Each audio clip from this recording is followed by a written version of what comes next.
Hello, everybody. Welcome to another episode of Artifact Artist Spotlight Spaces.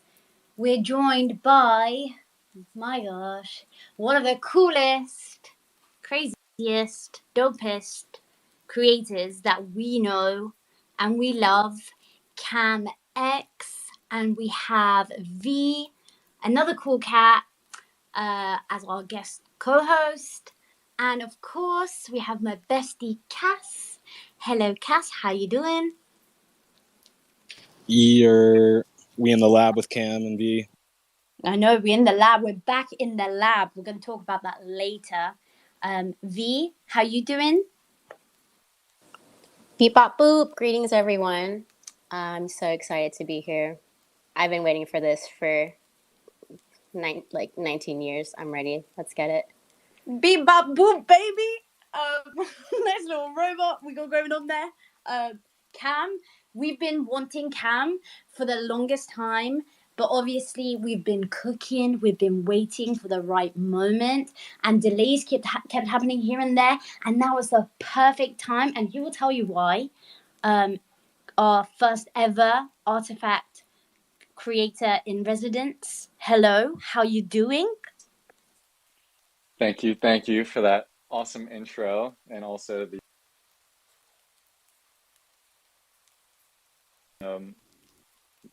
I think, like you said, it's been. Oh, did I lose connection there? Hello. Yep. Can you start again, please? Thank you. Okay. I was just saying thank you for that kick-ass intro plus the kick-ass spaces intro music, and yeah, it's been such a long time in this creator ecosystem, and I think now, especially with this creator in residence opportunity coming up, this was the perfect time to come talk about a lot of this stuff I've been doing and a lot of the stuff I've been working on. For me, it's been such a blur because I just have this like terrible tendency of like jumping from one thing to the next thing to the next thing. It's just like in this experimentation nature of myself, but it's a nice time to step back and like reflect and look back on it all. So I'm excited to have the chance to do that with the best gang up here. So let's jump into it. We also have Franco up on stage, the big boss. How you doing? Hello. Definitely not the big boss. There's other people that are big boss downstairs over there. And now I'm very, very excited to be here. We've been talking a lot with Cam lately, the last couple of weeks. So just excited to be here with Cam, and so Cam can talk about some of the things we've been talking and everything he's been doing before with all the community, so the entire community can get to know more about him. They already know everything about him, but I think it's cool to put like a proper spotlight on it so we can really all together see him. 100% agree, and that's why I want to take it back to little Cam. Before we start our flower fest, I just wanted to say thank you to Franco, because I think a lot of people don't necessarily see what happens behind the scenes with the creator ecosystem stuff, and he's just been in communication and contact with like me and a lot of other people on just making these opportunities happen. So just to thank you, and another shout out to Franco for being there and just being here tonight too.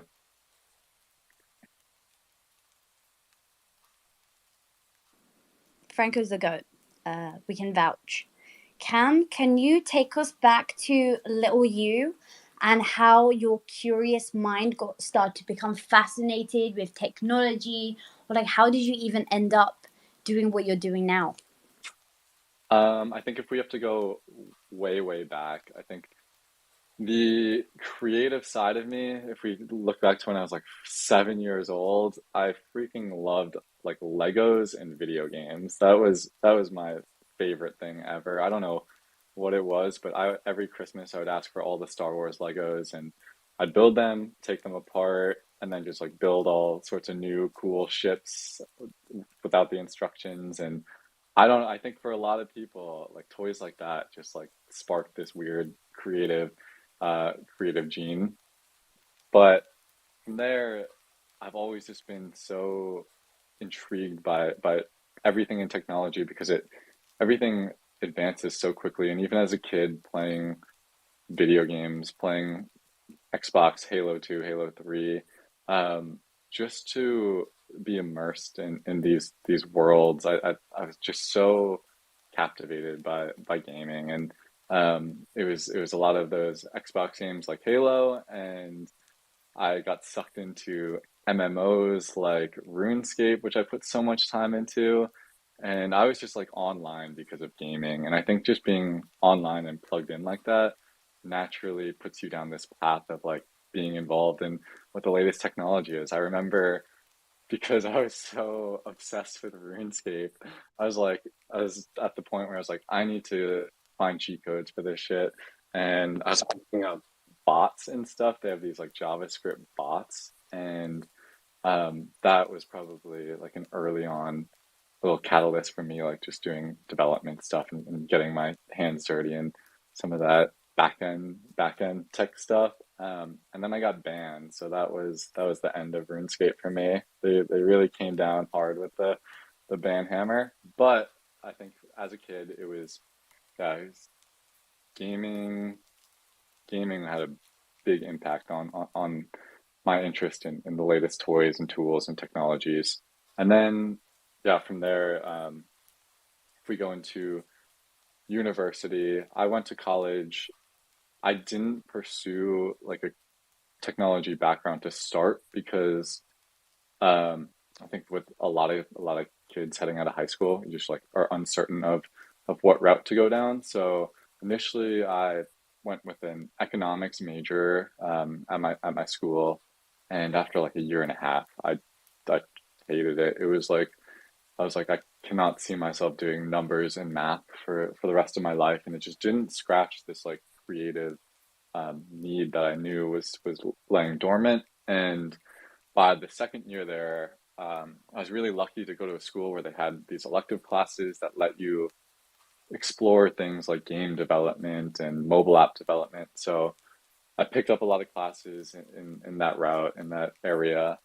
And as soon as I got the chance to do some of that coding stuff again, even if like coding doesn't sound creative, but when you get to control the code and like see the output and see it all visualized into like games, for me that clicked into something, and that was this like creative need that I needed. So I started to pivot towards that in the second year, and then picked up an internship at this innovation lab that just spiraled into more involvement with tech and whatnot. But those are the early path to getting involved in all this like experimentation, technology. It was, yeah, it was just by chance, by luck, but I'm super glad it happened. Sorry, I have to go back to the Lego because I'm a big Lego fan. Are you? And I want to know if Legos are too expensive yeah, nowadays. I can't afford Legos it anymore. It's is crazy. good to have a contact that gets 50% off. You know, So you if know, you want you know a guy? I might know a guy, but don't tell anybody else. But so have you got any of your old Legos? And also, what did you do to get banned? My old Legos are gone.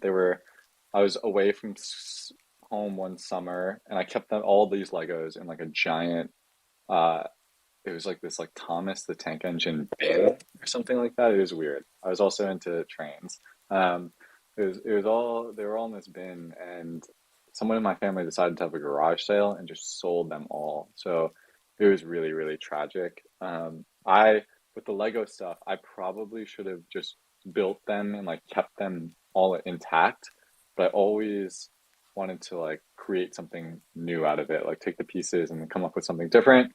So that would happen, or one of my younger brothers would just like break it, and these things never stayed in one piece. So all the Legos are gone, but I feel like I should start to build a new collection once I get rich and get your Connect. And then what I did to get banned was I downloaded this bot. Like they have these bots that play the game for you. And one of the things in this game, RuneScape, is you literally have to just like chop trees which is you just like sitting by the computer clicking on trees over and over and over for like 2 hours. And I fucking loved it. It was amazing. And I wanted like when I went to bed, I wanted my guy to like keep chopping trees down. So I had this bot that would like simulate the mouse and click on the trees for me. And I guess this game upped their bot detection software, but they got me, and I was devastated because I had some good stuff, some like 99 level wood cutting skill, had a cape for it too, and yeah, I tried to appeal it and like come up with a sob story, but they weren't having it. So yeah, I guess the moral of the story is you can't. There's no shortcuts. RuneScape cheaters get caught, Yeah. and that's what's supposed to happen. Thank you. You're just No, Cam, I think it's really... You're just mad because you don't have a 99 wood cutting cape. Bro, I don't even want to talk about it. I spent too much time like only getting to like level 45 armors and all this other like just pointless stuff. Like, but I think that's the funny part is like that game is like one of those ones that's most realistic for like digital collectibles. I feel like because we have people talk about like the one that the party hats and all that stuff. Still, it's the one that always gets brought up. But I think what's cooler from that whole experience is like the social element of it, like where you just talk to strangers on the internet, have these conversations, run into random people, and just become like really good friends with all these people that you're running into across the who knows where. Like you just meet someone from Europe or wherever and just bond over the stupidest things. And I think it's sort of the same experience across Web3, except there's more in real life meetups. But I think that's what was really cool about it, and that's what's nostalgic about this whole experience for me these days. Damn, Cam's about to put together a creator guild solely focused on RuneScape. I wish banking. I wish I could get back into the game, but every time I try, it just doesn't hit the same. I don't know if I don't know what I'm doing, but like all these old games that I try to go back into, they just don't have that same feel. I think it's because your brain is geared for bigger and better things, and it just won't allow you to go and chop those trees, tasks that you've already go click on the trees for hours. Yeah. I should probably put my time elsewhere. Yeah, I mean, you already have been, and something that's just come up out of nowhere and got us all excited again is the whole Evita app, which, you know, guys, it's a flex, and I'm going to put it out there. I was one of the first clones, or maybe the first clone, I'm trying to go back through our messages, to be on that app. So yeah, suck on that. My clone was brought to life, and I got to kick Yobs in the head with my digital avatar, and it was like one of the coolest feelings ever. I just want to thank you again. I've done this before a billion times, but that honestly, it just brought everything together for me. It made Artifact make sense, and I think a lot of people feel the same way when they use your app. So can you please explain what went through your mind that said, you know what, this is what I'm going to do, and I'm going to make this available for everybody for free? Yeah, what was I thinking, right? What a terrible, terrible idea. Honestly, should have monetized that. So, like, to go way back, I think the first version of this application was probably like a year and a half ago or two, maybe even, I don't know how long it's been, but when those 3D files were first coming out, just because I had this like technology background, I worked in game engines and I do AR stuff for a career. I was like, I know for myself, I want to be able to create a tool that like makes use of this clone. Like I know all these things that are possible with it. You can do these face filters, you can bring it into your world using AR. Like that's just like the nature of Artifact. And I just wanted to fill in a blank and create some usability for myself initially. I was like, I want to just be able to use my clone in all these cool things that I know I can use it for. So the first version of it was just like my own little application, my own little tool that I wanted to use for content creation. I think at the time I was traveling a little bit and I wanted to just try to like make videos of my clone, dude, in these cool new places that I'm going to. So the tool was meant for me, and then as soon as I started putting videos out, there was obviously interest. Like people just wanted stuff to do with their own clones, and um, I just thought, like, given the spirit of Web3, like everyone is contributing and we all have the power to push our community forward. I was like, the one thing I know how to do is build a tool that lets other people create content with their clone as well. So I just hope that this would be again a gap that I could fill, and like it's not something that Artifact is doing. So I started to build it out in a way that other people could have their clones in there. At the start, I really didn't expect like a lot of interest or a lot of people wanting to use it. So at the start, I like built this thing for like just 8 people, or 8 clones to have in it. And then over the course of however long it's been, that grew to like 158. And I'm like it's been a great tool for other people, and there's so many people here that have used it for content creation, just face filter stuff, and that makes it all worth it. So it it was something that I didn't expect it to become.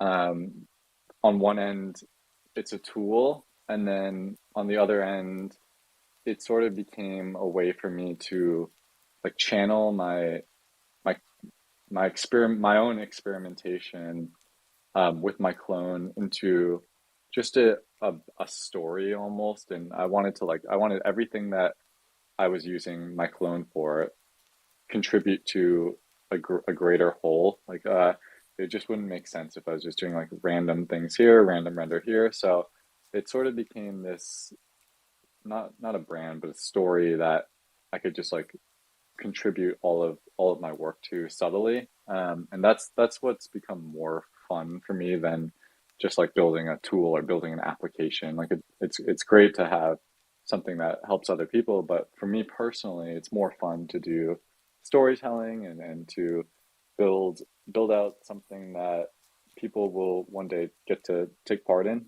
build out a world. So yeah, it's become a lot of things that I didn't expect it to become, but it's definitely been I think the best use of time in this space where it's something that I get to contribute and push myself to learn new things and then have that feedback into something that I'm building. So I think it's been the right way to, just as like someone who wants to build an identity for their clone, I think I've done that pretty well. Can you walk us a little bit through the story of Avita? Because I was going through all your posts that are all like revolve around it, and I was telling you like the way I that guess you on document your process is I really don't know if I good. can't hear anyone or this is awkward silence, but um, I I guess on. Cam, V was talking. Oh no, I can't. V, I don't know if you want to jump down and then come back up. Could you hear her, or is it But just me? V, can you hear I me? hear you. Okay. Yeah, she was speaking, Oh but obviously she's no. not now. But yeah, V, if you can, maybe she can't hear me. I'll message her. I can hear you. I can hear Oh, you. okay. I'm a beep boop out and boop back in. You can hear her. Basically, V was Oh she no. said I'm gonna be boot back Okay. in a second. Okay. But she was asking about the law. I actually forgot what she was asking. Cass, can you remember what she said? Yeah, it's about the lore behind the Avita app and how you like to kind of tell that story of what you're working on while also telling the Avita story. So it could be interesting to get the full lore and breakdown from you. Yeah, it's definitely. Hey, do you want to try to talk real quick just to make sure? Hi, Cam. How are you Oh, I doing? hear you. I hear you. Okay, you're back. Sorry. You were asking about the lore, which I gave you a little sneak peek of, but basically, as I was building out this app, I wanted to create like some duality to it, where obviously it's an application, it's a tool for people, but I wanted to create a fictional story for like the brand Evita. And that story is basically like the backstory of my clone, who in the story, the clone 1021 is just an experiment in this research facility Evita. And I'm going to try, I've never actually tried to put together the story out loud, so I'm doing my best here, but the, my clone 1021 is an experiment in this Evita research facility, which is a digital identity research facility doing experiments on clones, which is basically what I was doing in real life. I was just like experimenting on my clone, trying to try new things with it. So the story is sort of a parallel to that. And with my clone, a lot of the stuff I did early on was like VTubing streaming stuff that took place in the space pod. So he was always just like in the space pod. If you look at like the highlights on my Twitter profile, like all the content is in the space pod. But at the same time, all the content, it's sort of their plot points in the story. So as he's in the space pod, he realizes that like he actually can't go anywhere but the space pod, and he's trapped in there. So he's this experiment who starts to realize that he's like he's being experimented on. He's in the space pod room, and he develops a way to escape, which is these portals, which are a part of the app. These blue portals. And these blue portals he uses are like a method to go have new adventures, new experiences, meet new people. And that's a lot of the content that I put out there as well, where there is like one video that I had with Tommy where Tommy's jumping into these blue portals and he's giving me the Revo shoes. And that content, the fact that the Tommy giving me those shoes is like, it's something that happened in real life, like my real life. And the content, the blue portal experiences sort of represent like training data that this clone, this experiment is being trained on, so that he's a better digital representation of me, of the person that he's meant to be trained on. So the experiment, he finds out that he's just like an AI digital identity model, which is, it's very meta to the fact that these clones are digital identity models. And then he eventually starts to realize that it's like all a simulation, and it culminates in this offline video that I put out there where the clone is just like dancing, and then the laboratory terminates him, and then that picks up in this latest render that Illa had helped me out with, and he brought this idea to life so beautifully, where 1021, my clone, just he wakes up in this simulation red room, and his journey continues, and he's just trying to escape.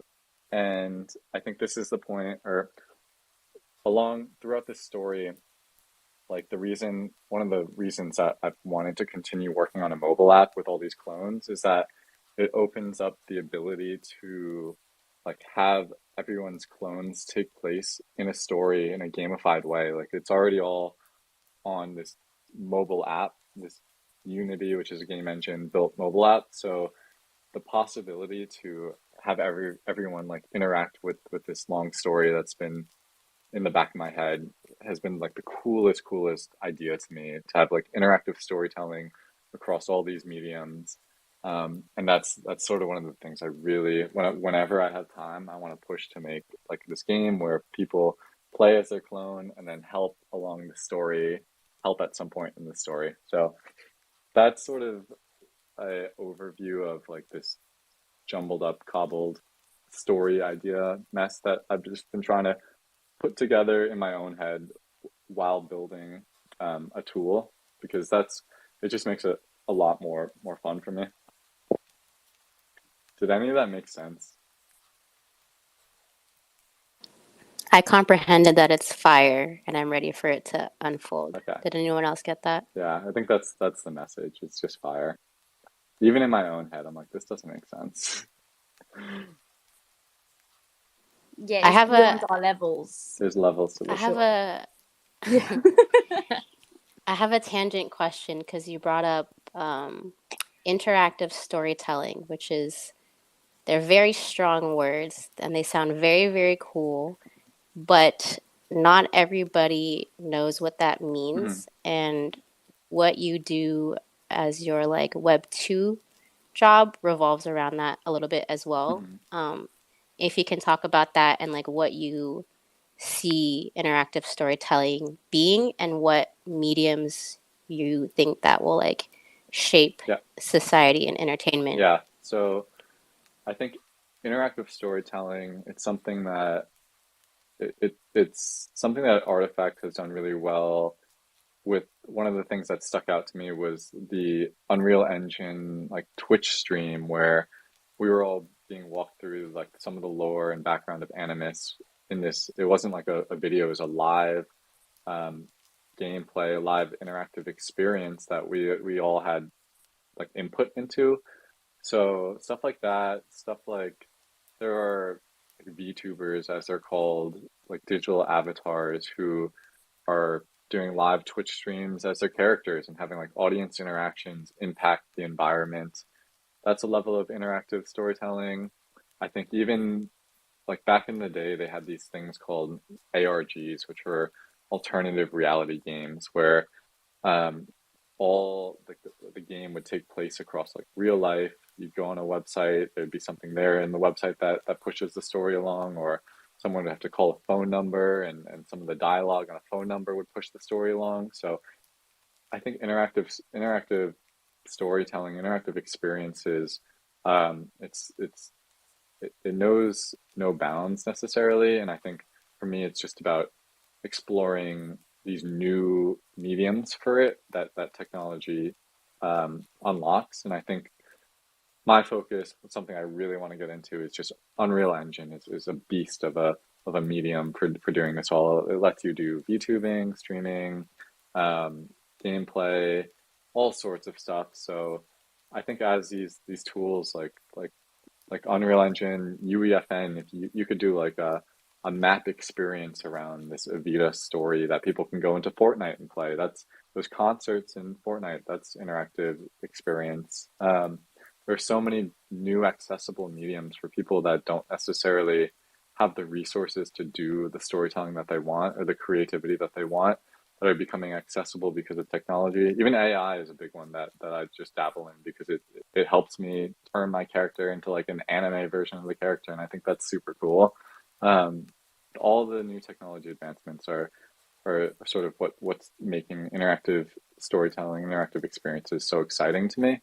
And then you asked about my Web 2 job. It's basically building AR experiences, doing some digital collectibles um, for the movie studios and the different films they're putting out just for marketing material. And there's just been a big like there's this big wave coming obviously with the Quest or the Quest new Quest headset and the Apple Vision Pro where everyone is trying to you see it with Disney their whole presentation during the Apple Vision Pro headset was about like interacting with your favorite characters in all these new ways, or watching the new Ahsoka episode in the environments of the show, and that's sort of what I do in my Web 2 job is build those experiences for the studios to tap into some of this emerging technology.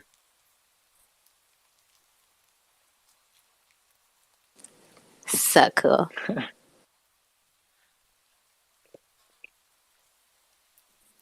Cam, you mentioned that you worked at, was it 20th Century Fox? Mm-hmm. Was it labs or studios? What was it? So 20th Century Fox, it's a studio that used to be its own studio, but they were recently, or maybe a couple of years ago, they were acquired by, actually, that was many years ago. They were acquired by Disney. So they're under Disney now. But out of college, that was my first job. And I got to work in, they had this department called the Innovation Lab, which was all about experimenting with new technology. I keep saying drink every time I say experiment or experimenting. But it was all about using new technologies to figure out how to deliver new consumer experiences in like VR, AR, any new technology that was coming up at the time. And when I got there, I knew nothing, or I knew very little about augmented reality specifically. And this was probably 8 years ago. But when I got there, the first project they had me work on was they had this CES experience that they built for the movie Aliens, where you put on this headset called these ODG glasses, and the model from the Alien movie would like jump out at you, and it was like this whole jump scare experience. It was really terrible because the hardware at the time was so bad.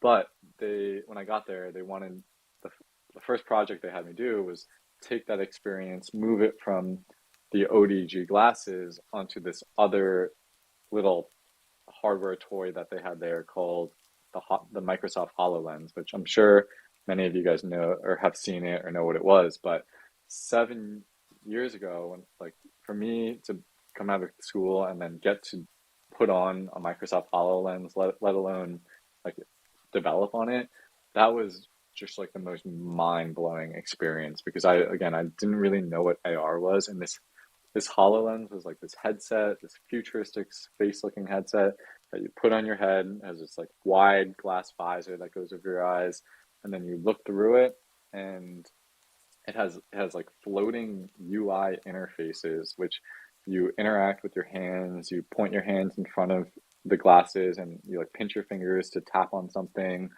That opens another window, and you can do all these fun games on it. And it just like it was like the first like reality blending experience that I've ever had. And the second I put that thing on, I was like, holy crap, this AR stuff, it's so powerful already that it's like inevitably going to become a big part of everyday life. And that's sort of what was a catalyst for me taking a little bit of a gamble and like focusing my development, my career on AR specifically. And it's really taken, like since then, it's really taken a long time for it to like reach mass adoption, which it hasn't yet. It's still really far from it. But to see like our community, to see everyone out here be like so familiar with the term AR all of a sudden, it's like mind blowing to me, because I would try to explain that stuff to my family, to anyone, and they just look at me with the blankest stares. Like I just couldn't really explain it. So it's wild that it's so known now, and it's also like the fact that Apple is putting a headset out now. Like even though this headset is going to be really developer focused, I really wouldn't get super excited for it yet.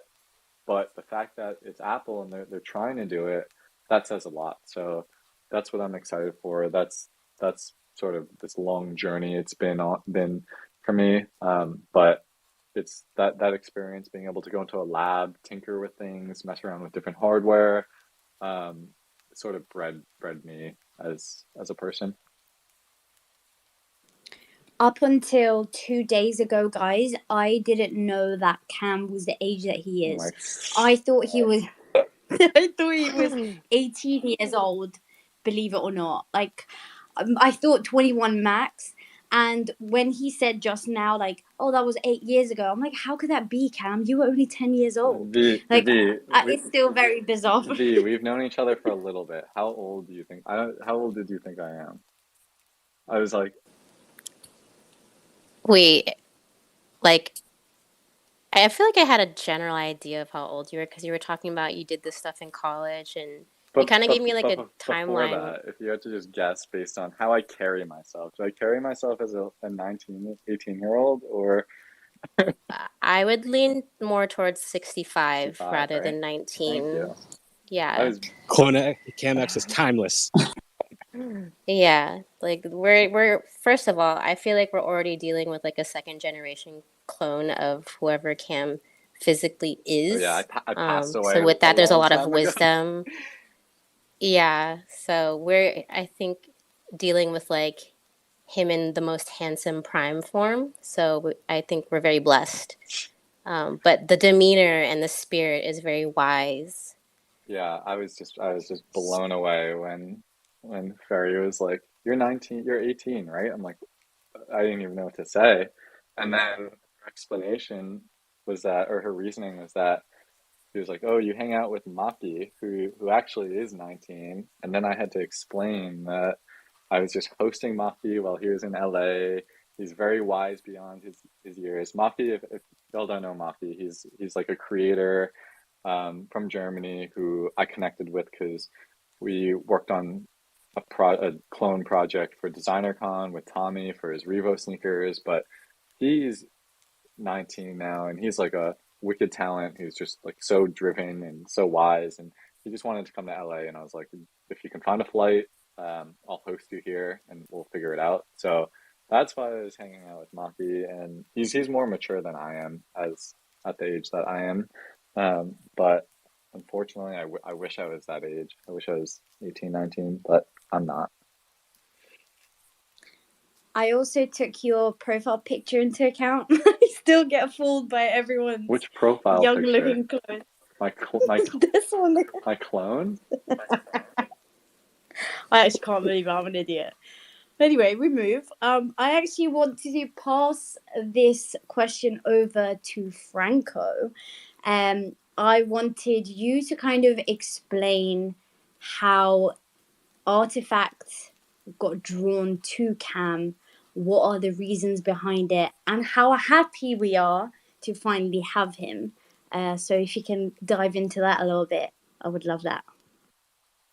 Yeah, before talking about that, I think it's cool to also mention that when you see Cam like IRL, I think the first time I saw him, I visualized his clone before seeing him physically because That's I yeah, don't know, that's the it's best everything compliment. you've been. Yeah, that's well, I feel like I I picked this clone so specifically. I was on the hunt for the right clone, and there were two clones in the entire collection that are like that I was like, that's my digital identity. That's like a good representation of myself, and that's what I want to use. One of them is this one, and one of them is Julian's clone that he has now. no, for sure. I think like it's just a combination of things that make that happen. Is when we saw your IRL, at least for me, is like I think you are one of those clones that is a clone of the people, somebody that you can recognize right away, and it's not just sometimes it's difficult to build a brand also with a clone because there's hundreds of clones out there trying to build their own brand. It's sometimes difficult to stand out because there is a similar base to all these things. But I think with the way you talk to people, the way you are engaged with people, and obviously with Evita and everything you've been building, the selfless way that you kind of portray yourself, it's automatic to kind of just look at your account and be like, oh yeah, yeah, that's Cam. Um, so I really appreciate that from you, and I think that's one of the main things that stood out from yourself for us at the beginning. Not even when like 150 clones started using your app; it's like way before that. We started seeing your content and started seeing the way you would talk to people. I remember like reaching out to you and talking a little bit, and the way you were responding or communicating was like very selfless, very like down to earth, and somebody just chill to talk about just anything, not just creations, but just like life in general, I guess. And I feel that after talking with other people or Artifact or the community, it's always the same response. And honestly, man, it was just a no-brainer for all of us to try to find a way to bring Cam to Artifact. And it was definitely a process in terms of how to do it, when to do it, how we can just make this happen. But in the end, it worked. Um, I mean, I guess everyone, you guys need to know that from the get go, we wanted to bring Cam. Like, it was definitely like something that we're like, okay, yeah, man, this guy is a box of surprises. You put it out, and he will know about anything and everything. So why not? And it also kind of the community respects him. So I think the next step after that is not just for Cam, but for everyone out there. Is like obviously the next step after that is to how do you work with people and how is your personality while we work together in a project that's going to be important for a whole community that count on us to kind of trying to help this brand evolve. And I can blindly say and put my hands in the fire that Cam's going to be one of those people that are going to make some dope shit and some really important stuff, or at least very cool stuff to to interact with. Well, he's part of Artifact and part of our team. In terms of the what you asked before, Ferry, like the creator in residence, is pretty much that is a creator that is in residence. That I feel that the most exciting part about it, and sometimes I just joke around, but like I feel like this experience and this position that Cam just got is something that I would definitely change mine to go get yours, because it gets a very, very interesting point of how to work with Artifact or how to work in a company in general. It's like you get to do whatever you really want to do. So I guess that the main point for this position was for Cam to be able to be flexible inside Artifact and pick a project that he would love to work with. We do need help a lot, like all the time, with different little things, but I don't want to put Cam in that position. And I really want him to be next to people that are gonna put him into projects that are going to make a difference. One of those people are in this,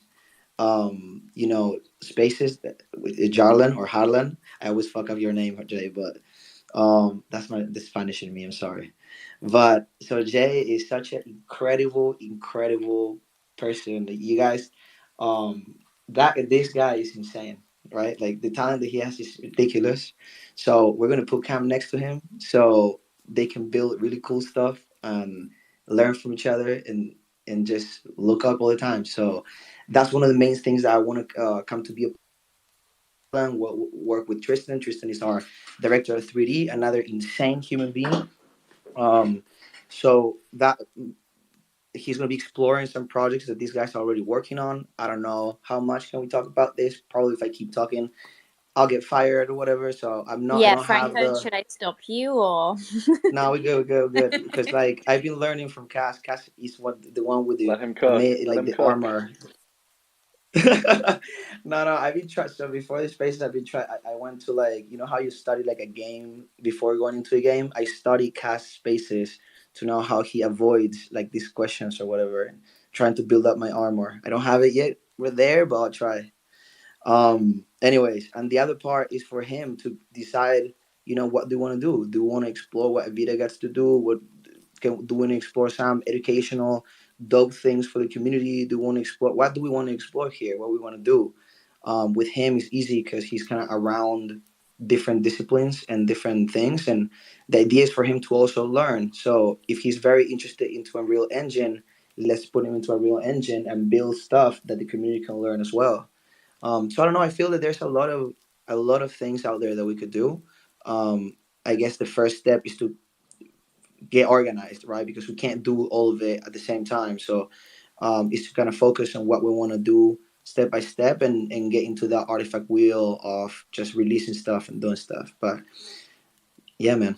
Yeah, I mean, I think first, obviously, thank you for all of the kind words, the flowers, and everything. It's just super, super grateful to be picked out of the bunch to be here. I know there's like equally so many people here who just are the same as me and deserve the same opportunity. And right now, I just want to do the most to make sure that opportunity gets passed on to the next, and the value in this community just gets realized. There's so many talented people who can just like add so much value. So that's all I'm going to try to do is just add value to the community.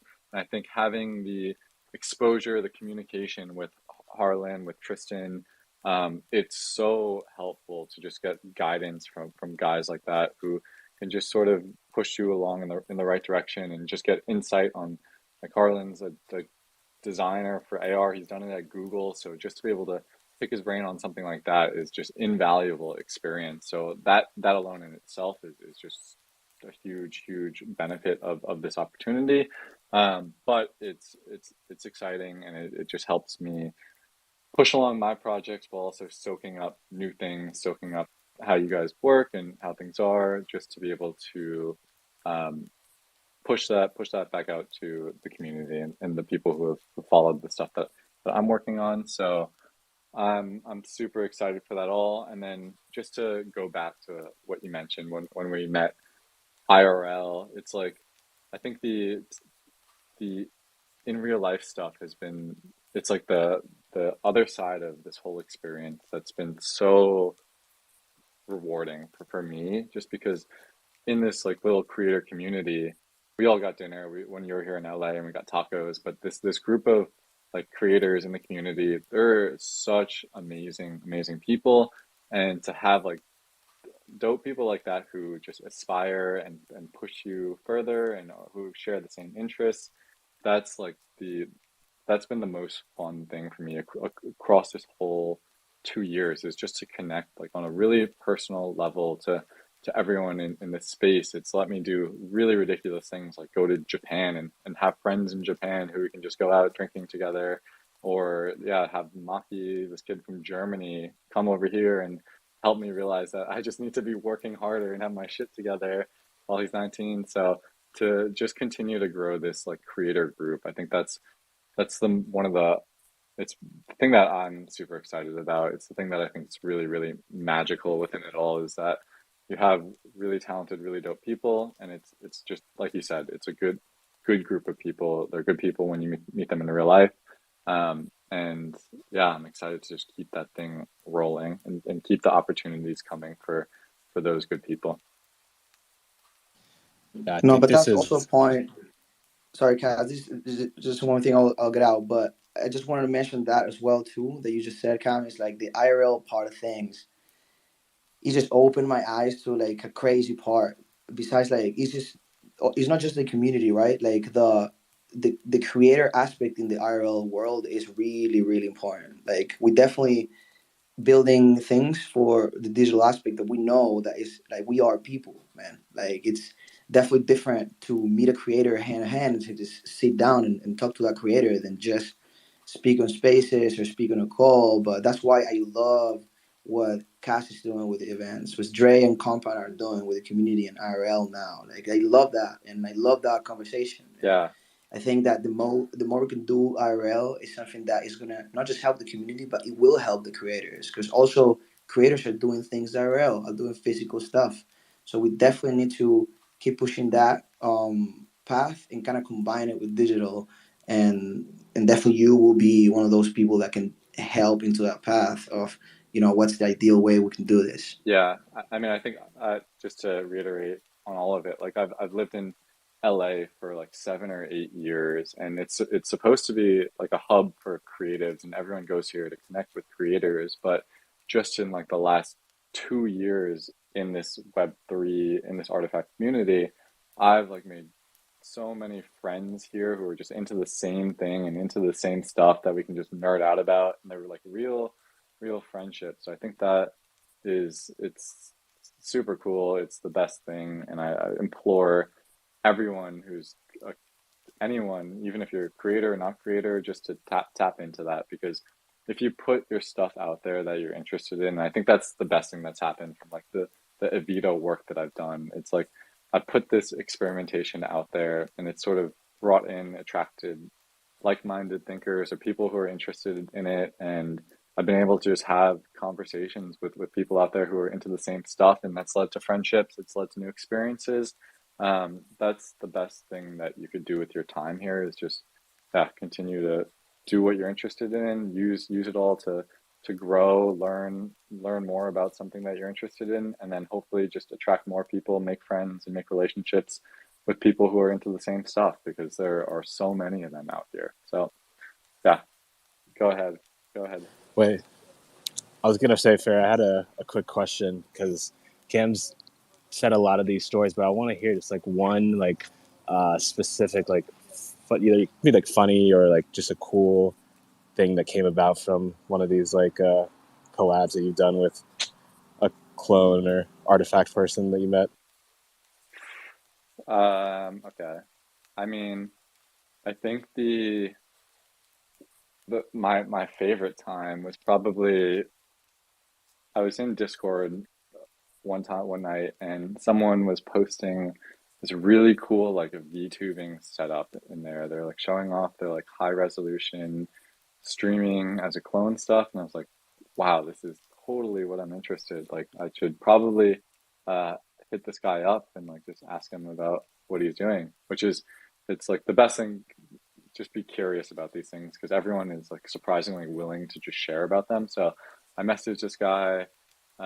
He's this guy named Pending, and I was like, "Oh, I love what you're doing with this VTubing thing. Like, how do I learn more about it?" And he was like, "Actually, I'm building this whole crazy platform to do VRM streaming, to do Unreal Engine 5, high quality streaming as your clone, drag and drop. It's all so simple." I was like, "Yo, how do more people not know about this thing? Like, what? This is this is amazing. Like, it's such a useful tool." And I started testing it, messing around with it, doing content creation with it, and him and I just like kicked it off because we were just like into the same nerdy solo development stuff that people are into, and we just had this like nice little friendship. And then I found out that he was Tokyo based, and I was in Tokyo for like one of the first artifact community events, and he was like, "Hey, let's do like a mocap session. Like, come to my place." And I was like, in Tokyo, just in Tokyo in general, I'm kind of like on edge because it's kind of an intimidating place if you aren't familiar with it. And this was like my first time going back to Tokyo in like 8 or 9 years, so it was totally brand new. So I don't know if I can trust showing up at some online Discord person's place in Tokyo in a place that I don't know anything about. Like you could kill me and no one would know. But I I sent it anyways. I went over there and I did this like whole like online. I tried to do as much research as possible because obviously you want to like try to figure out who this person is, like look up their account name, like try to just figure out if they're a normal human being. And I did that, and like it led me to like a really strange, scary looking like Midwestern person, like big beard person's profile. Um, I like I found this profile. I was like, all right, I won't judge a book by its cover. Weird that this person is in Tokyo. Showed up to the meeting or showed up to his place, and he was just this like Korean guy. I was like, whoa, what the heck? I don't know where I went wrong, but like I went down the completely wrong path. And he turned out to be this really amazingly nice Korean guy, and who's been living in Tokyo doing this Unreal Engine stuff. He worked at Ubisoft or some game company, and we kicked it off. And he took me out for a night in like Roppongi. I didn't know what I was getting myself into, and the thing is with trains in Tokyo, like as soon as it passes 12:30, um, all the trains shut down and taxis are really expensive. So at that point, you have to stay out until the next train, which is at like 5:30 a.m. So like I just went over to this guy's house for like mocap session, and he gave me a beer and hyped me up and was like, "We gotta get out there," and ended up staying out in these like bars and who knows where he took me, but stayed out until like 11 a.m. the next day, which was like a Monday. I like dragged myself outside from this basement bar with him, and like they're just like salarymen people walking around. I was like, oh my God, how did I get here? And I think it's a ridiculous experience, but it's something that's like so cool to have happen. I would never meet anyone in Tokyo or have friends in Tokyo to do stupid stuff like this, if I didn't spend stupid time in Discord and like be curious in Discord. So who knows what you can get yourself into? I think it goes to show that there are really fun, cool people that you can connect with and just have these life experiences that you would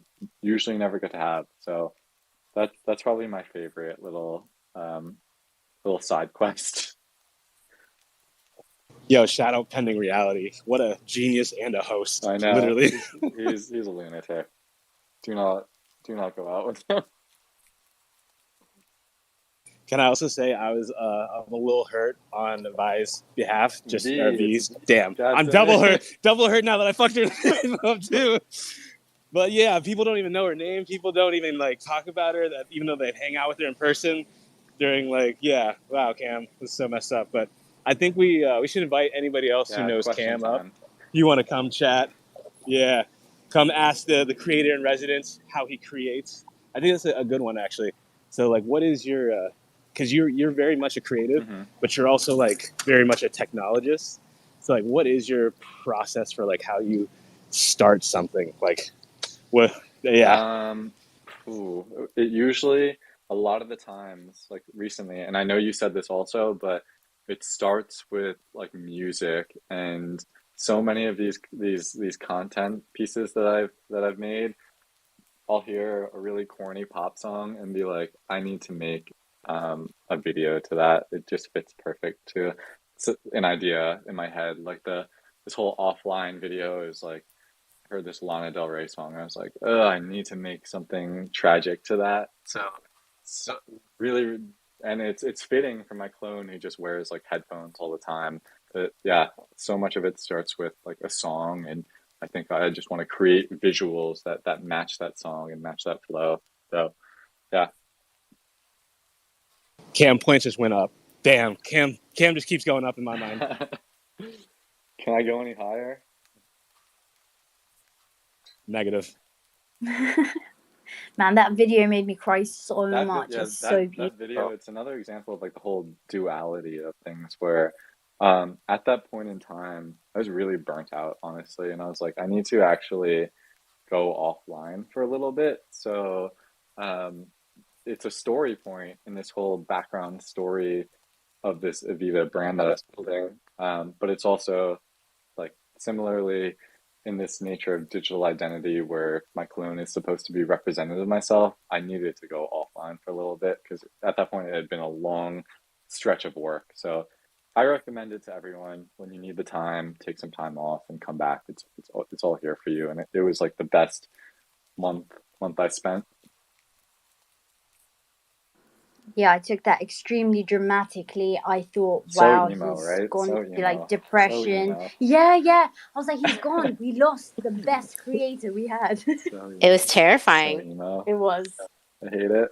Oh, wait, okay, so Avita is back online today because you dropped that post, which was so thrilling. I have a question. I don't know, is that funny? Just nothing's funny. No. Go ahead. Meryl pointed out now that Avita is back online, there are some new friends, some new logos. Yeah. You picked that up. Yeah, what's up with that? Yeah, what is that? So, like for the longest time, I was working on this project by myself because it's tricky to do any project in this Web3 space, and I think it's just hard to ask anyone to like jump into a project because the end is unclear. Like there's no clear way to make the time worth it. So for the longest time, I was really hesitant to ask anyone to collaborate. But there have always been creators that I've died and wanted to just like work with, do a little, just have help contribute to something that I'm working on. So I think at this point, I'm finally able to like know that I'll continue to work on this thing, push it forward, and be able to ask for help on some small things. So the extra logos are just me asking for help from some people who are just so selfless at the same time and so willing to just do things without any guarantee of return on anything. And they're people that like I know their stuff. There's ways to fit them in on this project that makes sense. So that's all that is. It's like the start of just some collaboration and the start of me just like opening this whole project from the start. It's never been like something of mine. It's just something that is experimentation that we all do. So I just wanted anyone to be able to like add to it in ways that they could add to it. But at the same time, I just like wanted to make sure that I would keep working on it and not be like one day, I don't feel like it. I think I'm gonna go offline and thanks for everything, guys. So now I feel more confident in asking for help on some of these things, whether it's sound design or UI UX. That's all that is. We're gonna go on for another 20, 30 Let's minutes. get some questions in. Let's get some fans. Yeah, we've got Yobs, Jack, Will, and Golden Age. That's the order I'm gonna go to. So biased. Yobs. We're gonna let Yobs go first. No, dude, he came first. Yeah, I'm being fair. Who let him up first? Okay, Yobs, sorry. I'm He just kidding. said I'm he kidding. didn't want you. No, obviously start with Yobs. Hey, listen. I pressed request as soon as they were like, The space opened up. No. As soon as they said anyone want to come up to speak, I shot my hand off at it. I pressed it ASAP. But I'm driving to London. I got to take my mum to the airport soon. But I had to stop at a services station because I had to jump in, man. I don't even know where to begin, but I just want to say, listening to Cam speak about his story and everything, it's like a friend I've known forever, basically. And Cam's basically my best friend that I've never met, and I can't wait to get together, chop it up one day, man. There's so much, as you've been speaking, there's so much I just want to speak to you about and get your pick your brain and just chop it up with you. But first of all, I just wanted to say I absolutely love you. Absolutely love what's the opportunity that's been presented is so sick. I wanted to talk about loads of things, but I'll just touch on the one thing is Cam, your storytelling, your ability to portray emotion in the things that you're putting out is just incredible. It's absolutely incredible, man. You were talking about the whole Evita experiment and how your clone is in there and he realizes he's an experiment. In the, multiverse of things, you're telling all of our story at the same time. Because in your world and in your lore, all of us end up being experiments, obviously, because we're all clones as well. So it's just amazing the way you tell these stories and then intertwine such a dope lore to it. But the emotion that comes through, when you did the offline video, me and Ferry were legit crying. We're I want to reach out and be dude, are you okay? But also, what if you're just absolutely fine? It's just beautiful, man. And it's nice to see the way you put yourself into your work. It's a true art form, man. I absolutely love everything you've been doing, man. So I just wanted to shout you out, man. I absolutely love you and keep it up. And also, Franco, none of this is possible without how Franco makes himself available to all of us as creators. You have no idea. He's always messaging, making sure we're okay. He's pushing for us. So I wanted to give a shout out to Franco as well. And thank you for all of your services and how much you care for us, man. But yeah, peace out. That's honestly the best compliment I could get is on that storytelling element, because it's something that is so fun for me, and it comes naturally and I enjoy doing it. But at the same time, it's just it's new and I'm just messing around and putting it out there just to try it. And this whole clone stuff has given me a medium to express creativity. So for you to say that the story side of it is amazing, that just is the best compliment, like I said. And again, yeah, in my head it's all really deep. And a lot of one of the last videos that I did when I was pausing this project, there's a segment in it that's my clone jumping around and sharing these little moments with so many other clones, which are really representative of the in real life moments and in real life experiences. So to get recognition on that and to start to share it's super fun. And all of it, it's easy to do because it's really meaningful to me. It's I'm the biggest fan of it.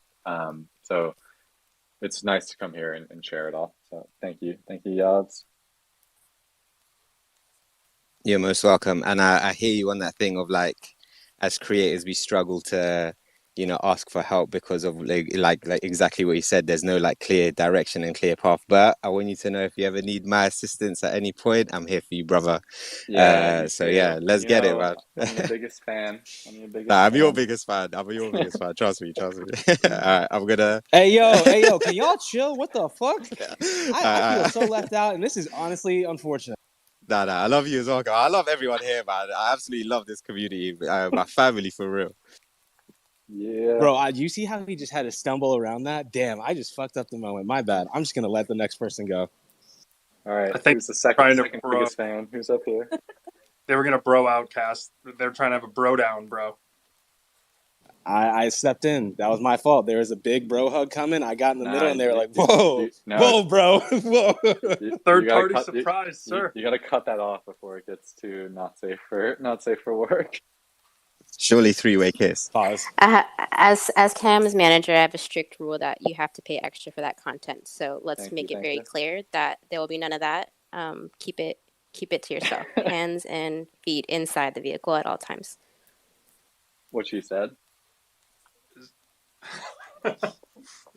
Guys, this is let's throw it to Jack before this goes off the rails. Yeah, that's a good pause point. Nice pregnant pause. Cam, dude, hype. Like this is a lot of fun. This is great to see Evita back online. We back, wag me energy. Like you're bringing the stuff that the people want to see, right? Like high quality or high definition. I wasn't sure if that's a Q or a D, bro, but it looks good. It's a Q. Perfect. High quality face filters, which is going to be great because face filters are, so incredibly useful for user generated content within the community, and they're hard to make or they get kind of glitchy. So like high quality ones are going to be epic. Excited. And then you got the assistive relocation, which to me, I look at that as like, some form of digital teleportation, but I'm going to let you, the master of portals and multiverses and time travel, bring us that story kind of as that comes, dude. And then you got community wearables, which is so fun because like, Artifact's given us these files. They've taught us to become artifact creators. They've shown us, here's the bone, right? To use as a tool to then turn it into a hammer to then learn and evolve and grow into what this ecosystem represents. That's a deep reference. If you got it, then you're a real one kind of thing. But like, dude, community wearables, that's what I'm excited about. And like, I'm super just excited and thrilled and happy and thankful that you are the first, artifact creator in residence because Cam, like you're OG, like you brought clones to the augmented reality space before anybody even knew what a 3D file was or had even touched Blender. I say anybody, but obviously like some people knew, but a lot of us didn't. Like it just wasn't an option. And then all of a sudden I'm walking around outside, I got my clone following me around, I'm like, I know she's over there somewhere. Or I take pictures, dude, you're the vibe on the timeline from way back when. So to see you come back with this spotlight, like it means a lot to people who saw you then. And it's a story, bro. Like it shows the community can make it kind of thing. And like, shout out to Franco, Ferry, Cass, the whole team over there who saw the talent that you bring, the value you provide to this ecosystem, and is sitting you next to Yarlin Perez, dude. Like, let's go. That's hype. This is fun, Cam. So, like, I saw that earlier today. I saw the post from Evita Experiment back online, and dude, just the energy flew through. So, had to jump up, man. I don't know if that's a flower, a rose, or a bro hug, but that's all. That's all three. I think that's all three.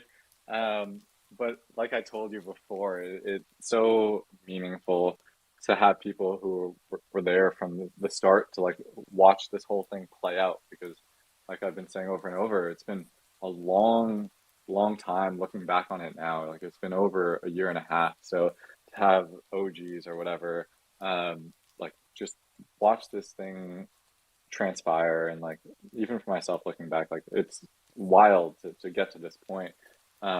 And to be reminded that like there was a lot of work done and all these things that the app has, they're useful. Like you said, the community wearables thing, it's something that I forgot that I wanted to do, but I really wanted to create like something utility for all these really amazing brands and wearables that people are out there making. So to be able to have like an incubation space for community wearables where they can have some utility, people can put them on their clones, just see them out there, get an early preview of that stuff. That's like a gap that I knew I wanted to fill. I knew it was something that I could provide. And then the face filter stuff as well. I never didn't expect that to be such a huge hit, but like everyone was really into just having easy access, like you said, to the face filters, and then like high quality usage of it. So I that's become like the main focus of this app is like just get people face filters really easily that they can just like type their clone in and just have the face filter there. And just to see how that's been used, it's really rewarding for me to see how often that's used. Like just to watch V's mustache flicker up and down with her face filter, that's the best. But thank you for coming up and giving the flowers, the bro hug, and everything because yeah, I'm always grateful. I'm gonna call it a bro hug, a three-way bro hug. Cass, can we get some We're bro in calling it here? a bro hug. We're calling it a bro hug. Yeah, we gotta keep it moving because then people are gonna be like, there are only bros in the creator world, and there are more than bros. We got dudes. I don't know. I don't know where I was going with that one. Let's throw it to Golden. What up, man? So shout out to the whole creator system, bro. Franco, Cass, you guys are doing a great. All of y'all, bro. I got to meet Cam, V, kind of everybody up on the stage, bro, at the last SneakerCon, and I did not know what Cam was cooking, but when I met him, I was like, this is a dope individual. And also he, got to run a side mission in Pokemon Center for me and the kiddos, bro. So it's just connections on a whole different level with Cam, bro. He's dope and genuine all the way around. I like how he was telling a story about his character and the earphones and him listening to music when he creates and him just embodying his character in real time as well.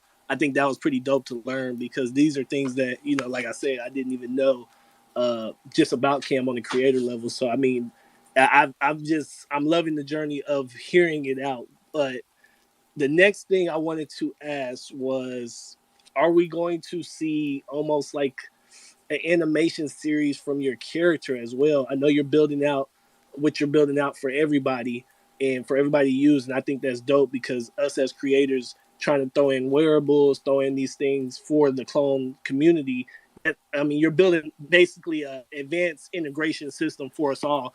And it was funny because I saw a BAYC member back in the day saying how the 3D clones are so hard to access. So I think you're filling a void that's very needed to make those things easy and usable for everybody coming into the space that don't know how to use them. But what are you gonna do with this series though, bro? Because I think you have a dope storyline, and I think you can just build with it and use your IP to just Yeah, to each his yeah. own. So I think for the story, it's something that like I really want to find ways to keep pushing the story along. And so far, it's been like me. The thing that's built the story up is me experimenting with new technologies, like experimenting with streaming or AR or whatever it is, virtual production. Those things have like dropped these little content pieces that build up the story that's just existed in my head and also scattered across my Twitter timeline. But the one thing that I would really love to do animations and like visual storytelling. And the experiment that I think like eventually I really want to tie that to is just diving deeper into Unreal Engine where I can like get like this pipeline of virtual production, which is something that's used in the film industry where they're shooting scenes and shooting previs for movies in Unreal Engine with motion capture, with all these fun tools. If I can like learn more about Unreal Engine and then use that learning experience to also like build out content to push the story along, bring in other characters, other clones, I think that lines up with a lot of what Artifact is doing internally what I've just been interested in general. Like I've really wanted to take a deep dive into Unreal Engine 5 virtual production. So if I can push the story along and if I can find the time, then those animations will probably come from Unreal Engine virtual production. So hopefully we'll get there, but the story, unfortunately, like the story stuff, it always takes a backseat to development for me. Like the tool and like what something can actually do for everyone else, the utility is obviously more important to everyone than the story. But I really like the fun is in the story. So hopefully the time comes to put some energy into that exploration. Yeah, no, facts. I mean, like I said, you're fixing a problem that's in the market right now, and I know you're putting that thing on the back seat. I just wanted to see if it was on your I want to list see or it if too, you was though. gonna Like, do it. it's something I really want to see. But like for the one thing with the story stuff, maybe there's ways to get other people to help with the story. I think like to transition this latest animation that was made. I got the luxury and the blessing of the Illa Orbis, who's on stage with us, to bring that to life. So maybe there's a better way Yeah, to collaborate with others to bring that story to life and take some of that off my own plate. But we'll see. for sure. Nah, bro. Man, I love everything y'all are doing up here, bro. So I'm just giving my praises to y'all, man. Keep striving. Appreciate you. Thank you for that, Golden Age. That was so cute. We also have Will, Brongis, and Illa Orbis. But first, I'm going to pass it over to Will. Hey, how's it going? Hey, what's up, everybody? Just wanted, honestly, I'm over here building a SneakerCon event, and I saw that this episode was about Cam, Will and I just was like, I gotta come over here and Will just had give his the hand man. raised, bro. And he just Can you guys hear me? Yep, we got you. Loud and Yep. clear. Yep. Yeah, so I just figured I'd give Cam his flowers and come up here and tell my little backstory because I had the reverse of Golden. I had never met Cam until LA, but I knew his work before I even knew the clone behind Avita. And the way I learned about it was Damn, we're at a actually bad time. the same day that I Will, bought you my too deep clone. in the con build, bro. He He's not too rugging. busy I building. think you're You're rugging. fast. Yes. No. Oh, Cass, you sorry. need to drop down. You guys hear me? I hear Yeah, you. we I can hear hear you. you. All right. Yeah, so last year, September, I get invited to speak in Utah at Silicon Slopes, and that's where I bought my clone that day with Zap and Chris there.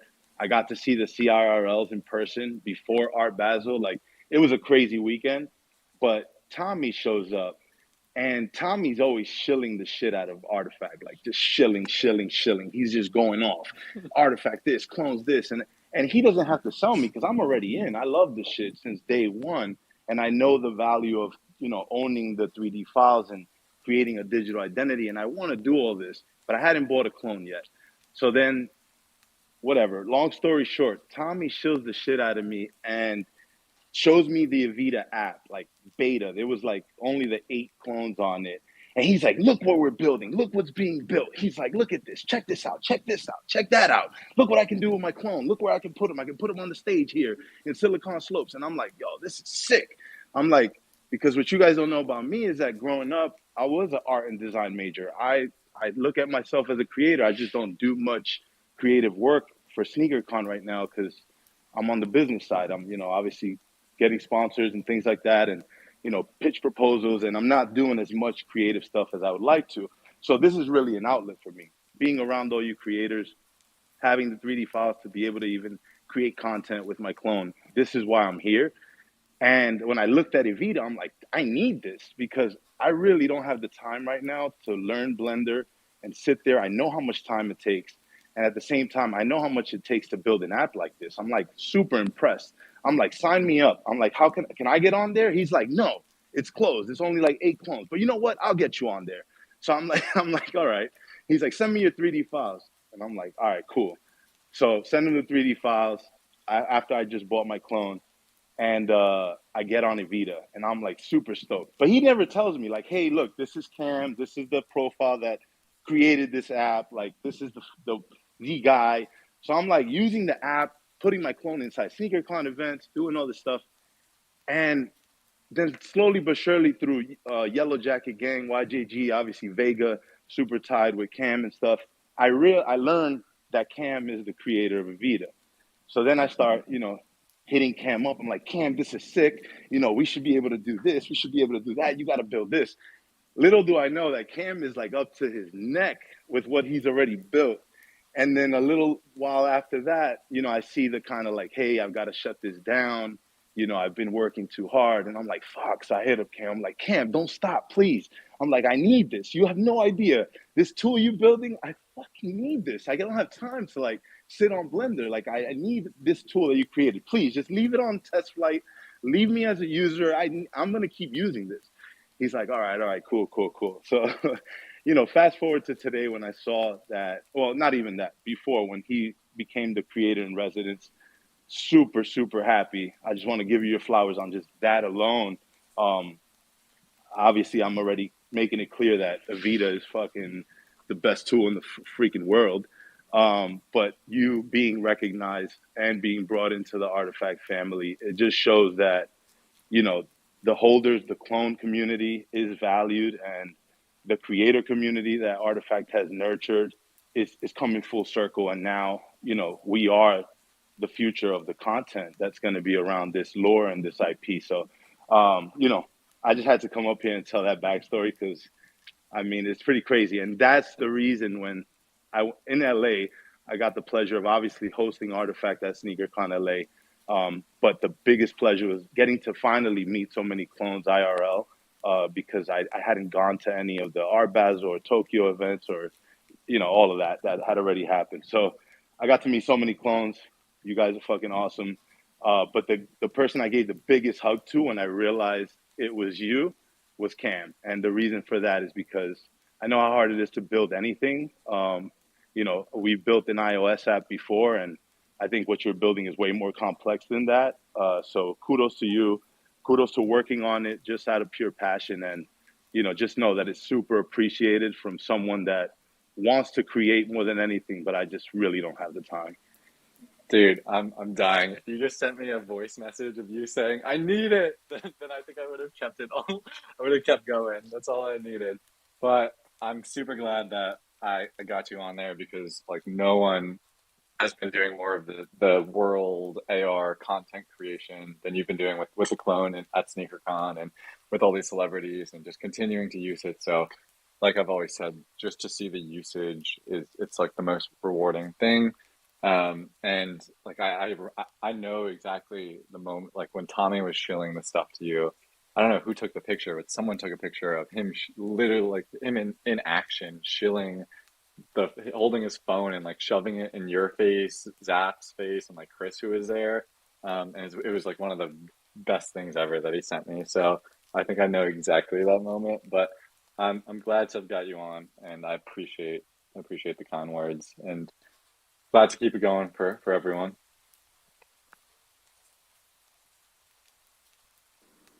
Man, Will had me laughing and crying at the same time. That was quite something there. Brongus, thank you for being so patient. How are you doing? Hello everybody. How is it going? Everything good.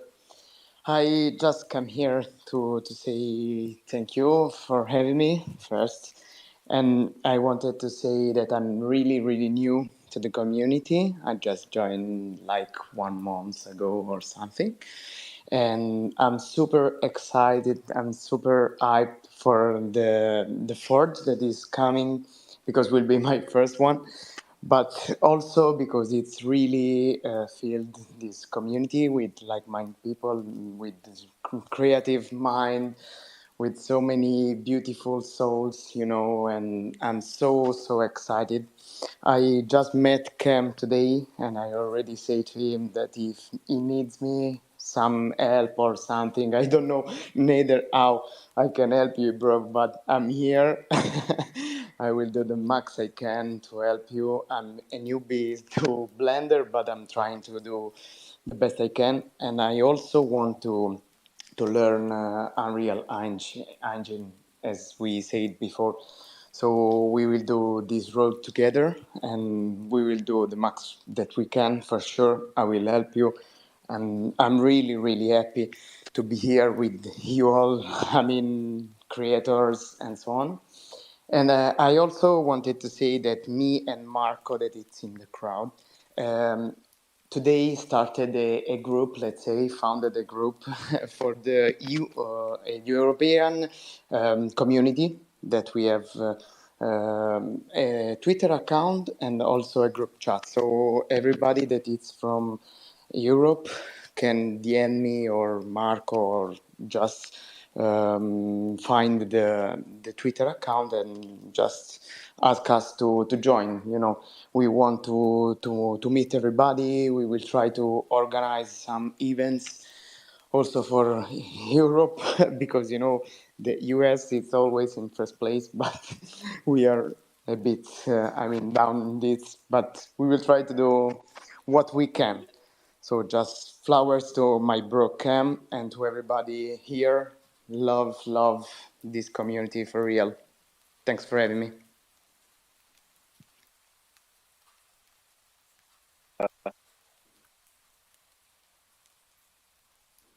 After Cam.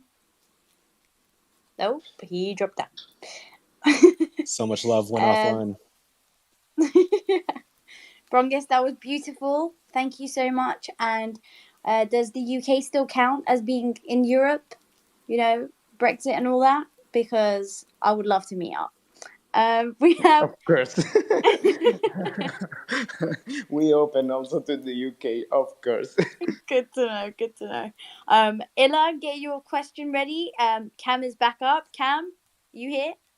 I think so. I lost my speaking. I Yes. lost my speaking privileges for a second, but um, yeah. Thank you. Welcome, Rongus, and like it seems like you're already just doing the most out here and making an impact and reaching out to people and forming this EU group and diving deep into Blender. So you're doing it the right way, and I think that's just the most valuable addition to this community. It's just people who are trying to make things happen, reach out to others, and make those connections. So I'm glad you reached out to me, and I'm glad that I got added to the EU group chat, even though I'm here in LA. So I appreciate you. Cam, what did I say earlier? You literally are going to have more access than anybody else. We were talking I'm about this tapped in the in. call. No, it's crazy. Let's go to Illa. Yo, what's up, Cam? Yo, what's up? What's up, everybody? Happy Friday. Nah, I just happy Friday, man. I'm just congratulations on the reboot. Finally, in the wise words of Will, I fucking need it. I need it because I was so sad that I wasn't able to send you my files. I'm like such a procrastinator that you kept on asking for the files, and I was like, okay, I'm gonna send it to you. And then I just never sent it. And then like 2 days later, I'm not, I'm offline. So it's kind of like, damn, I missed the boat. But now, the boat has returned. So congratulations. Congrats to Artifact for acquiring such a dope clone. I just had a couple questions. One, can you take me to Japan next time you go? And two, mainly this question. So just kind of circling back to what Cass has said or had brought up as far as the process. Everyone's process is different, especially in whatever medium you're working in. So I am curious to know what's the process for developing Avita or just an app in general. Did you have any other ideas as far as what app you wanted to build, or did you just already have the concept of Avita in mind? And you just nah, this is it. So to answer the first question, I think you'll be going back to Japan before me, so you have to bring me. Um, and to answer the question of what the process is when making an app, it just starts with what I would want as a content creator. How am I, what tools do I need to make interesting content or make the most user-friendly content with my clone? And it always started there. Sometimes I got to step back and put myself in someone else's shoes, because I'm so familiar with the AR stuff that it makes sense to me, but sometimes it's not so user friendly. So I try to step back and just look at it from a neutral perspective. But it's always just about like how can we make the clones like best looking in AR or with the face filters. I've always just like strived for like high quality usability, and that's sort of what's driven the development. One of the problems there is like I'll always be like we talked about, like I'm also a perfectionist when it comes to some of the app stuff. So like this thing it was just supposed to be a tool for myself and like 7 other people, but as soon as more people wanted to use it, I was like, I need to figure out a way to make this like a user friendly app. I need it to look good, I need it to look cool, sound cool. I want the UI to look nice, and that's sort of what pushed me to take it to the lengths that I took it, even though it doesn't really make sense doing all that. But that's the perfectionist in me. I just wanted to like make something that looks legit, looks good. It's not a professional project. It's a personal project. It's something that's for fun for the community.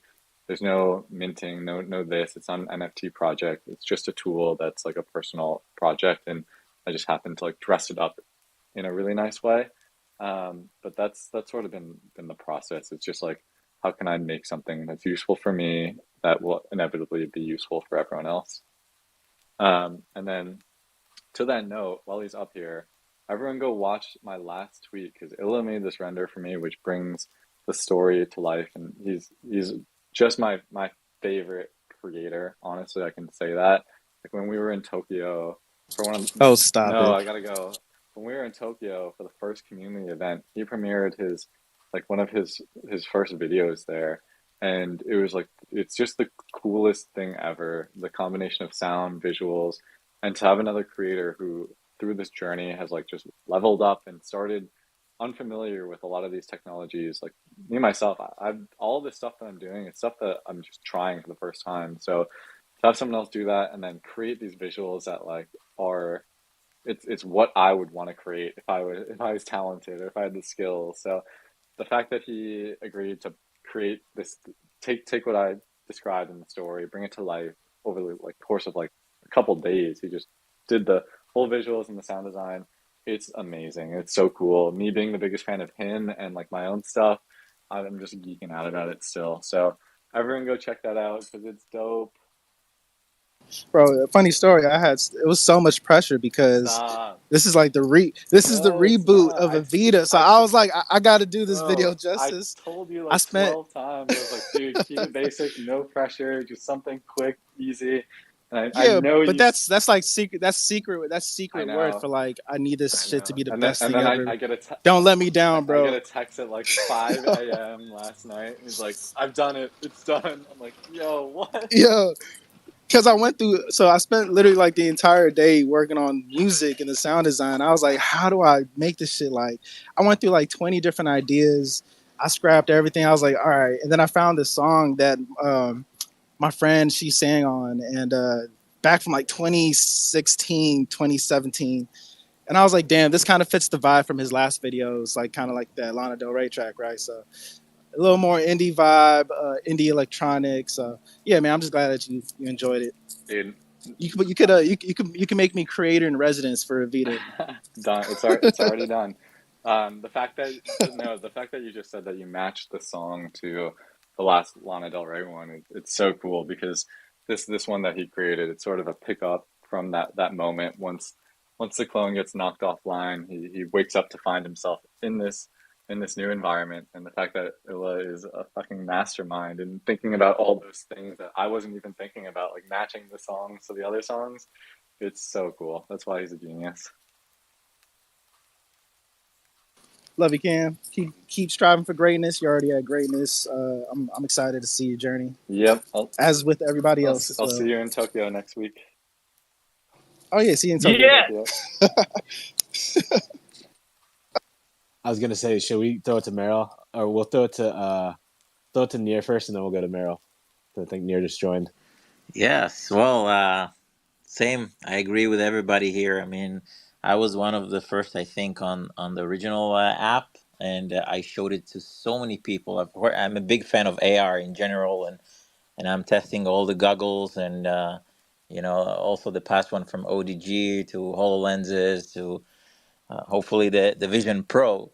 And I think that it's brilliant from the artifact creator perspective to bring somebody like him in house, and then you need to just experiment, as we said before, like try all the different technologies. Don't be afraid if to fail, to put things out there. I mean, the fact that Artifact gave us the 3D files. I mean, what did I do? I'm one creator, but I gave my 3D files to as many startups as I could so they can play with it, so they create games and animations and movies and stuff. And I told them, all these startups, I told them, you have access right now to Artifact because I'm giving you the right to use my files, and I'm going to help you be in touch with Artifact's creators. And that's bringing these startups to a world stage, and hopefully maybe even something with Nike.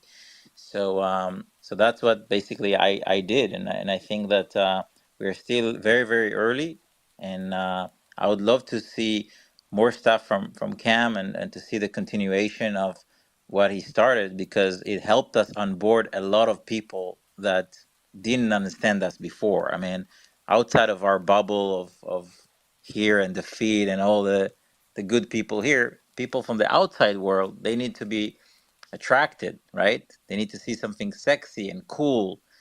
So I mean, that app that you made really helped onboard a lot of people. And my question is this app like only on the test flight right now, or is it going to be public? I know you started it as an experiment, but I really think it's a great tool with all the AR stuff and filters to onboard celebrities and influencers, and maybe on TikTok and other mediums, so we can onboard more people into our world. I think it'd be cool to put it on the App Store. It would be just more accessible. But I think for me, there are some like legal concerns. I don't know if I'm allowed to. So maybe one day. For now, it's easy to manage. It's easy to like iterate, make changes, react to what the people say as a test flight app and as a beta app. So maybe one day that'd be a goal to get it out there when I feel like it's polished. Again, I'm so like nitpicky that I feel like it's really far from polished. The world AR stuff, like I think the walking is janky. I think that it could just be so much more user friendly. There's so much stuff that I want to do there still that I haven't even thought about like pushing it live yet. So we'll cross that bridge when it comes. And I like that. Just wanted to bring it up, but I like that you've been dabbling with the headset stuff. I think the Vision Pro headset's exciting, and I think there's a Unity development workflow that takes some of this stuff and brings it to the Vision Pro. So that's going to be a fun experiment next year that hopefully, like you said, it's something that we can put the general public into an experience in that headset and show them these assets and show them what's possible. That's another experiment that I'm looking forward to. But yeah, hopefully the app gets to store one day, but if not, I think it's fine. It's in the hands of the people that need it.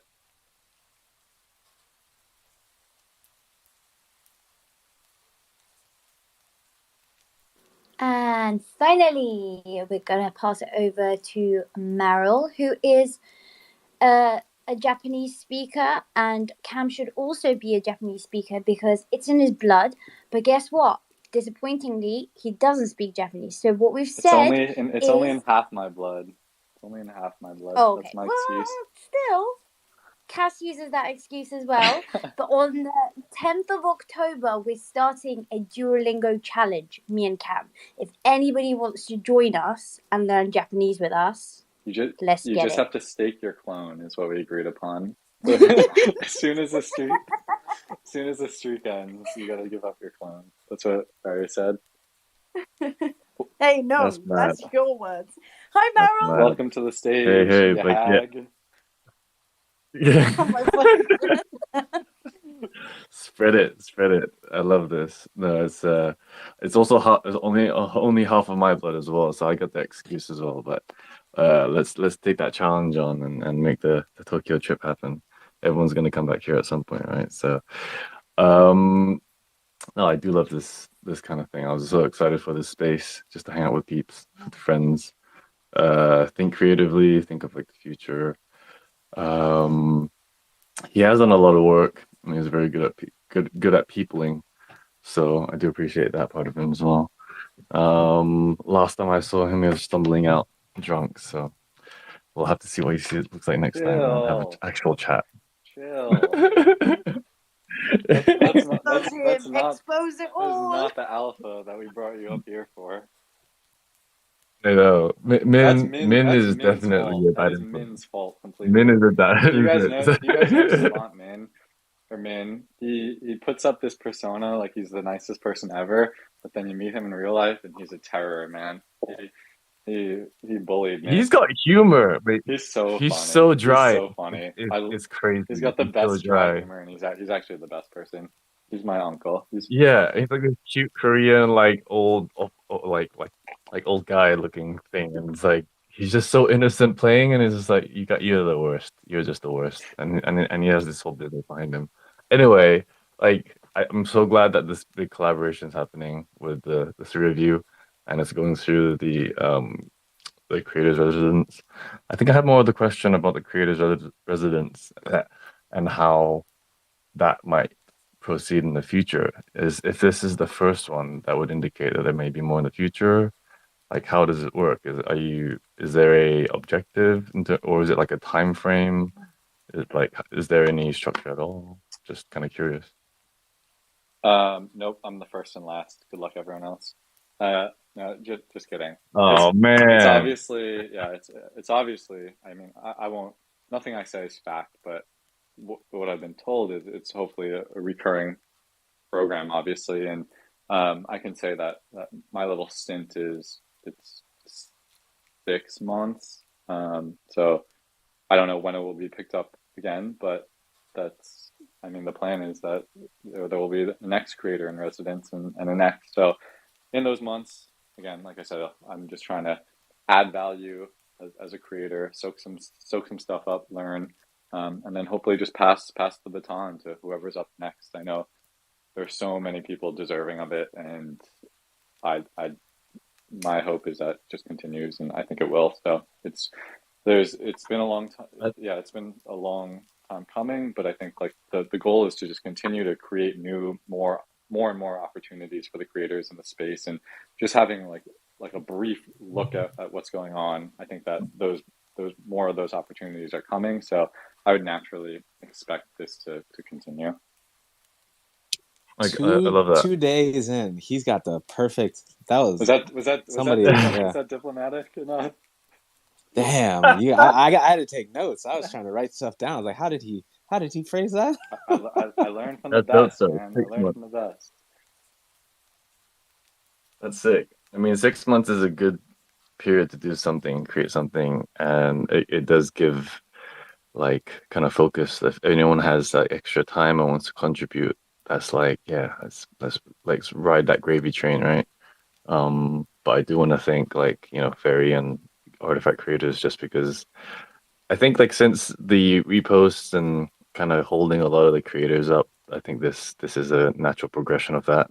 And looking back a year ago when it was kind of quiet, it's a great kind of like everyone's kind of excited towards a lot of new developments and yeah, a lot of opportunities ahead of us. So, thanks. I need it.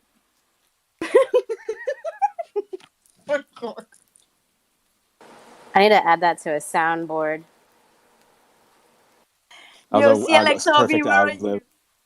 you? CLXRB and Illum Orbis. Make a remix to that ASAP. I need it.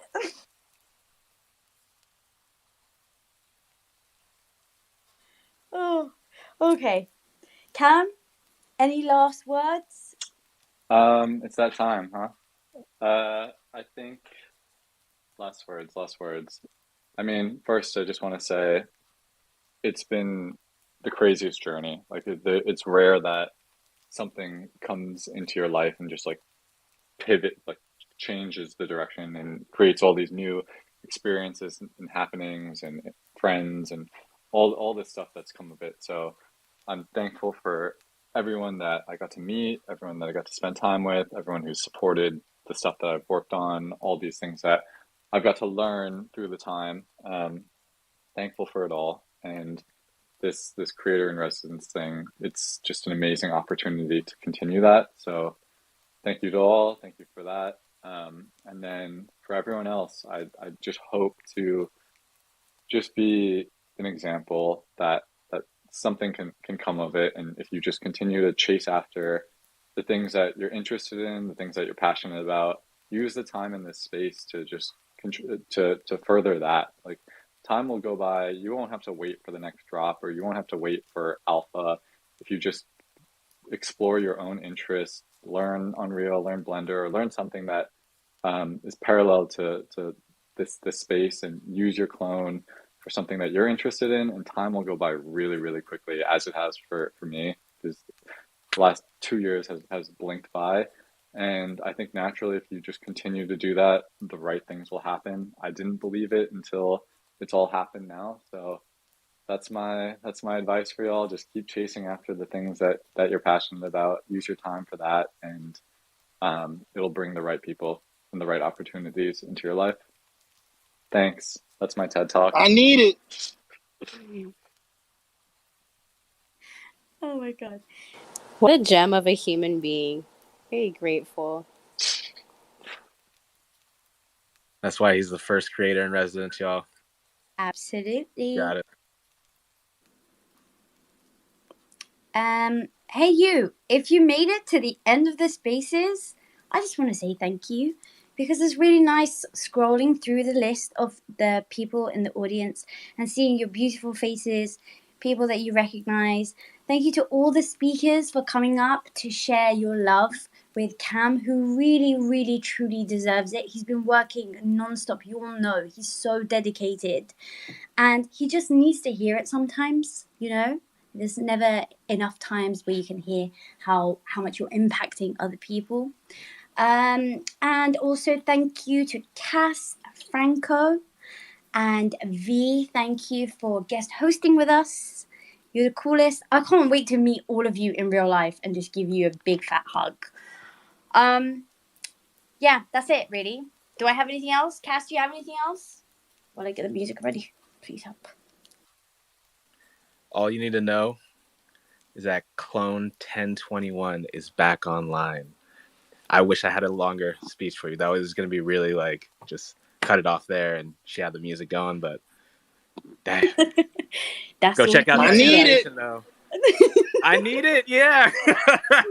We need it. We need it. We need Cam. We need That's it. like the new tagline. All right, guys. Enjoy the rest of your evening and enjoy your weekend, and we'll see you next week. Goodbye. Goodbye. Goodbye. Also, Artifact Town Hall starts in like 30 seconds. See you afterwards. Oh, yeah, shoosh. Yeah, that. Say it again. Nah, Cam's more important. Shout out Clone 1021. 1021, I need it. We need it.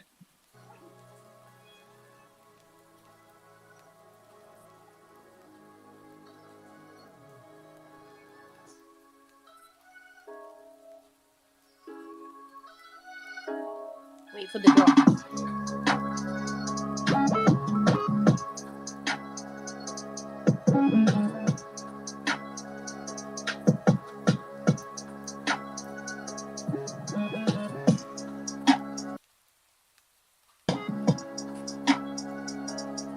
I need it!